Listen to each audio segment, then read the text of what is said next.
इतिहास की दुनिया में आपका अभिनंदन है दोस्तों।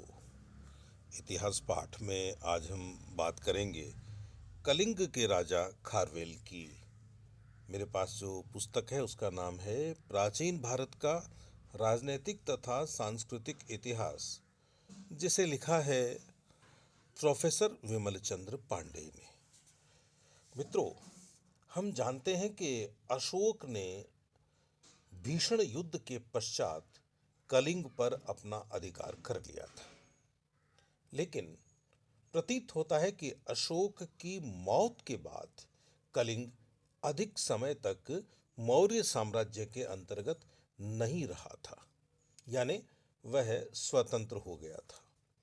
उड़ीसा प्रांत के पुरी जिले में भुवनेश्वर से 3 मील की दूरी पर उदयगिरी की पहाड़ी पर एक अभिलेख प्राप्त हुआ है, जिसे हम हाथी गुम्फा अभिलेख के नाम से जानते हैं।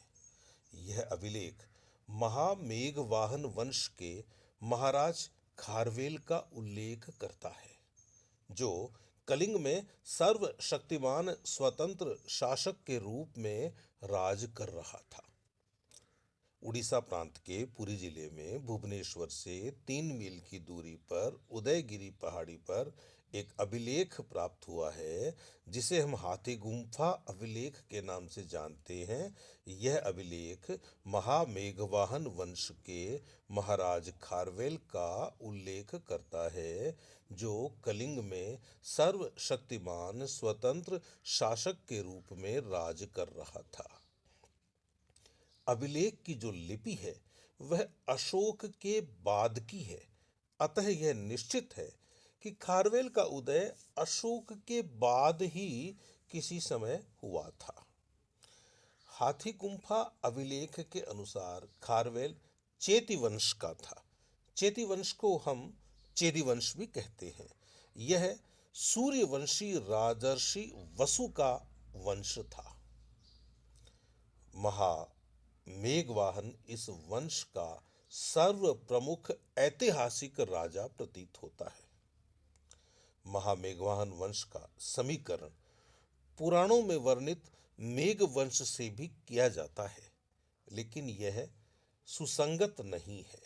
महामेघवाहन कलिंग का राजा था, जबकि पुराणों के अनुसार मेघ वंश का राजा कोसला में था। अभी तक हम कलिंग के इस चेदी वंश के 3 शासकों के ही नाम जानते हैं। एक तो महामेघवाहन, दूसरा खारवेल और तीसरा कुदेप। कुदेप का उल्लेख पातालपुर गुहालेख में हुआ है। ये जो हाथी गुम्फा अभिलेख है, इससे प्रकट होता है कि राजा होने के पहले खारवेल को अच्छी शिक्षा मिली थी। वह मुद्रा, गणना, व्यवहार, विधि इत्यादि विषयों में निपुण हो गया था। 15 वर्ष की आयु में वह युवराज बना। युवराज की अवस्था में उसने 9 वर्ष तक शासन के संचालन में अपना योगदान दिया। जब वह 24 वर्ष का हुआ तो कलिंग के राज सिंहासन पर बैठा। उसकी महारानी ललक हत्थी सिंह नामक एक राजा की पुत्री थी। डॉक्टर जायसवाल का मत है कि हाथी गुम्फा अभिलेख की 7वीं पंक्ति में खारवेल की एक रानी का उल्लेख है। हाथी गुम्फा अभिलेख में खारवेल के शासन का वार्षिक ब्यौरा मिलता है। प्रथम वर्ष में उसने अपनी राजधानी कलिंग में अनेक निर्माण कार्य संपन्न करवाए। एक भीषण तूफान से राजधानी के प्रमुख द्वार और प्राचीर टूट गए थे। खारवेल ने उनकी मरम्मत करवाई। इसके अलावा उसने अनेक किलों का भी जीर्णोद्धार करवाया। राजधानी को सुंदरता प्रदान करने के लिए खारवेल ने शीतल जल से युक्त और सीढ़ियों से अलंकृत तड़ागों का निर्माण करवाया। तड़ागों, इन तालाबों का निर्माण करवाया। उसके बाद 35 लाख मुद्रा लगाकर उसने जनता के मनोविनोद का प्रबंध किया। इस प्रकार अपने घर को सुव्यवस्थित करने के पश्चात खारवेल ने युद्ध की दुंदुभी बजाई। दूसरे वर्ष में उसने सातकर्णी को तुच्छ समझते हुए अपनी एक विशाल सेना पश्चिम दिशा की ओर भेजी। यह सेना कर्णवेणा नदी तक पहुंच गई और इसने मूसिक नगर को आतंकित कर दिया। इस नदी और इस नगर के समीकरण के विषय में विद्वानों में मतभेद है। रेपसन और बरुआ का मत है कि कर्णवेणा का अर्थ वैन गंगा और उसकी सहायक नदी कन्हन से है तथा मूसिक नगर को गोदावरी की घाटी में स्थित उसी नाम का नगर समझना चाहिए जो अस्सिकों की राजधानी था। लेकिन लेकिन जायसवाल महोदय ने कर्णवेणा का समीकरण कृष्णा नदी से किया है। जायसवाल महोदय की राय में मूसिक नगर कृष्णा तथा मुसी नदियों के संगम पर स्थित था या संगम के पास स्थित था। यद्यपि हाथी गुम्फा अभिलेख में युद्ध का वर्णन नहीं मिलता, फिर भी ऐसा प्रतीत होता है कि युद्ध में खारवेल को सातवाहन नरेश सातकर्णी के विरुद्ध काफी सफलता मिली थी। इस समय अभियान के पश्चात जब खारवेल कलिंग लौटा तो उसने राजधानी में उत्सव मनाया जिसमें नृत्य संगीत आदि का आयोजन किया गया था। यह विजयोत्सव था। चौथे वर्ष खारवेल ने भोजकों और राष्ट्रिकों पर आक्रमण किया। ये आधुनिक बरार और पूर्वी खानदेश में राज करने वाले लोग थे। ये लोग पराजित हुए और विवश होकर इन्हें खारवेल की अधीनता स्वीकार करनी पड़ी। इस युद्ध के संबंध में विद्याधरी का उल्लेख किया गया है। कुमारगुप्त के शासन काल में एक मथुरा अभिलेख लिखा गया था। यानी कुमारगुप्त के शासन काल में एक अभिलेख लिखा गया था, मथुरा अभिलेख। उसमें बताया गया है कि विद्याधरी जैनियों की एक शाखा थी। संभव है कि जैन धर्मावलंबी खारवेल ने विद्याधरी जैनियों के हितों की रक्षा के लिए यह आक्रमण किया हो। 5वें वर्ष में उसने तनसुली से लेकर अपनी राजधानी तक एक नहर का विस्तार किया। उस नहर का निर्माण नंदराज ने 300 वर्ष पहले किया था। संभवतः यह नंदराज महापद्मनंद था। उसके बाद अपनी समृद्धि का प्रदर्शन करते हुए खारवेल ने अपनी ग्रामीण और नागरीय प्रजा के अनेक कर माफ कर दिए थे।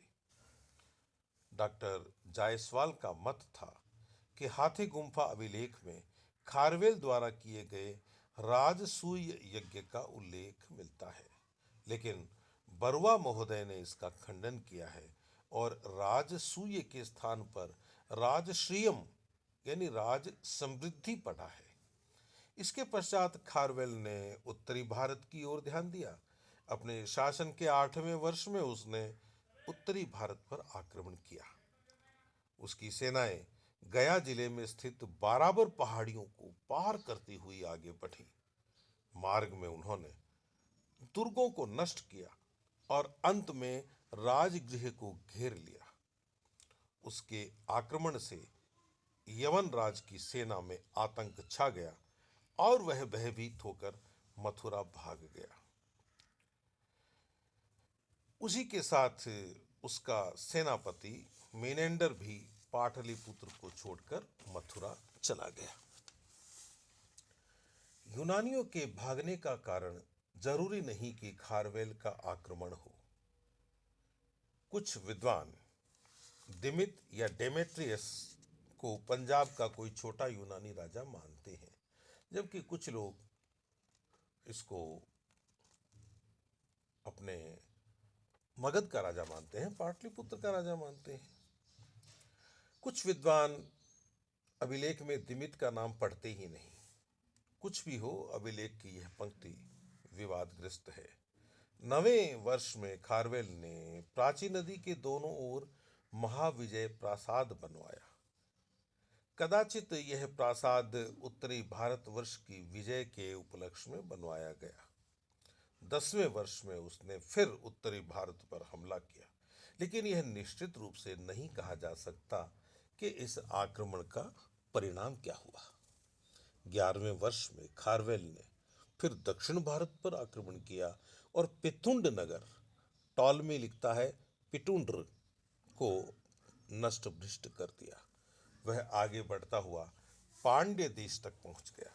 वहां के राजा ने उसे मणिमुक्ताओं के उपहार भेजे। ऐसा प्रतीत होता है कि अपने प्रारंभिक 2 आक्रमणों में खारवेल को उत्तरी भारत में अधिक सफलता मिली थी। अतः उसने अपने शासन के 12वें वर्ष में फिर उत्तरी भारत पर हमला किया था। हाथी गुम्फा अभिलेख के अनुसार उसने अपने हाथी घोड़ों को गंगा में स्नान करवाया। डॉक्टर जायसवाल ने इस स्थान पर मौर्यों के राजप्रासाद सुगांग का अर्थ लगाया था, लेकिन यह संगत प्रतीत नहीं होता। मगध नरेश बृहस्पति मित्र ने खारवेल के समक्ष आत्मसमर्पण कर दिया था। डॉक्टर जायसवाल ने बृहस्पति मित्र का समीकरण पुष्यमित्र शुंग के साथ किया है, लेकिन अधिकांश विद्वानों ने इसे अस्वीकार कर दिया है। जो भी हो, खारवेल प्रचुर धनराशि लेकर कलिंग लौटा। डॉक्टर जायसवाल ने यहाँ कलिंग जिन पढ़ा है, जिसका अर्थ निकाला है कि लूट की सामग्री के साथ खारवेल कलिंग के जिन शीतलनाथ की मूर्ति को भी वापस ले गया था, जिसे नंदराज कलिंग से उठाकर ले गया था। डॉक्टर जायसवाल ने यहाँ कलिंग जिन पढ़ा है और उसका अर्थ यह निकाला है कि लूट की सामग्री के साथ खारवेल कलिंग के जिन शीतलनाथ की मूर्ति वापस लाया था, जिसे कभी नंदराज उठाकर ले गया था, लेकिन बरवा महोदय ने इसे कलिंगजन के स्थान पर कलिंग की प्रजा पढ़ा है। यानी उन्होंने जो अर्थ लगाया है कलिंगजन का, वह कलिंग प्रजा से लगाया है। अब यह जो धन खारवेल ने प्राप्त किया था, उसकी सहायता से उसने अपने राज्य में एक भव्य मंदिर का निर्माण करवाया। ब्राह्मण पुराण की एक उड़िया प्रति में उल्लेख है कि खारवेल ने भुवनेश्वर में एक मंदिर बनवाया था। संभवतः दोनों साक्ष्य एक ही मंदिर का उल्लेख करते हैं। ब्राह्मण पुराण में यह भी उल्लेख है कि खारवेल ने नेपाल पर आक्रमण किया था, परंतु हाथी गुम्फा अभिलेख में इसका कोई वर्णन नहीं मिलता है। 13वें वर्ष में खारवेल ने कुमारी पहाड़ी यानी उदयगिरी खंडगिरी पर जैन भिक्षुओं के लिए गुफाएं बनवाई थी। उसने उदयगिरी में 19 और खंडगिरी में 16 गुफाओं का निर्माण करवाया था। उदयगिरी की रानी गुम्फा और खंडगिरी की अनंत गुम्फा में सुंदर चित्र मिलते हैं। खारवेल जैन धर्मावलंबी था।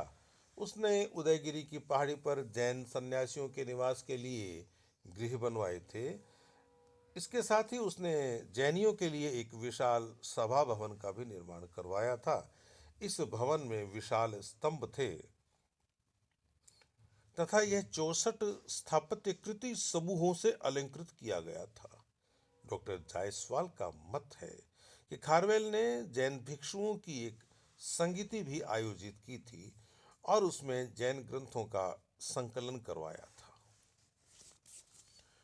जैन धर्मावलंबी होते हुए भी खारवेल दूसरे धर्मों के प्रति सहिष्णु प्रतीत होता है। हाथी गुम्फा अभिलेख का कथन है कि उसने समस्त देवालयों का जीर्णोद्धार करवाया था। खारवेल अपने समय का एक पराक्रमी विजेता था। उसकी रानी के अभिलेख में उसके लिए चक्रवर्ती शब्द काम में लिया गया है। वह राजर्षि, महाविजयराज, धर्मराज, भिक्षुराज, वृद्धराज अनेक उपाधियों से विभूषित था। इस प्रश्न पर विद्वानों में भारी मतभेद है कि खारवेल की शासन तिथि क्या थी। लेकिन विभिन्न साक्ष्यों को देखते हुए खारवेल को ईसा पूर्व की पहली शताब्दी में रखना ही अधिक उपयुक्त प्रतीत होता है। खारवेल के 300 वर्ष पूर्व मगध में महापद्मनंद शासन कर रहा था।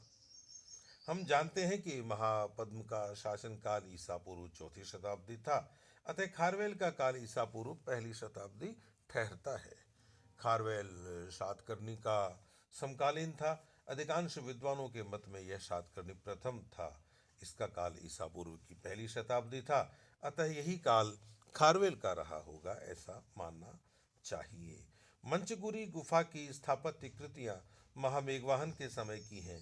ये भरहुत की स्थापत्य कृतियों के बाद की हैं। भरहुत का जो स्थापत्य है वह शुंगकालीन है, अतः महामेघवाहन का काल शुंग काल यानी ईसा पूर्व दूसरी शताब्दी के बाद का होगा। खारवेल महामेघवाहन के बाद हुआ है, इसलिए खारवेल का काल ईसा पूर्व की पहली शताब्दी में रखा जा सकता है। हाथी गुम्फा अभिलेख की लिपि बेसनगर की लिपि के बाद की है। बेसनगर अभिलेख की लिपि ईसा पूर्व दूसरी शताब्दी की है, अतः हाथी गुम्फा अभिलेख की लिपि ईसा पूर्व प्रथम शताब्दी की होनी चाहिए। खारवेल ने मगध और अंग पर आक्रमण किए थे। ये आक्रमण निश्चित रूप से शुंगों के बाद ही हुए होंगे, अतः खारवेल को ईसा पूर्व की प्रथम शताब्दी में रखना ही ठीक रहेगा। खारवेल के विषय में यह कहा जाता है कि वह कलिंग का गौरव था। उसने कलिंग की प्रतिष्ठा को पराकाष्ठा पर पहुंचा दिया था। तो मित्रों, ये था आज का इतिहास पाठ। अगले इतिहास पाठ के लिए हम मिलें, तब तक अपने इस मित्र को आप अनुमति दीजिए। नमस्कार।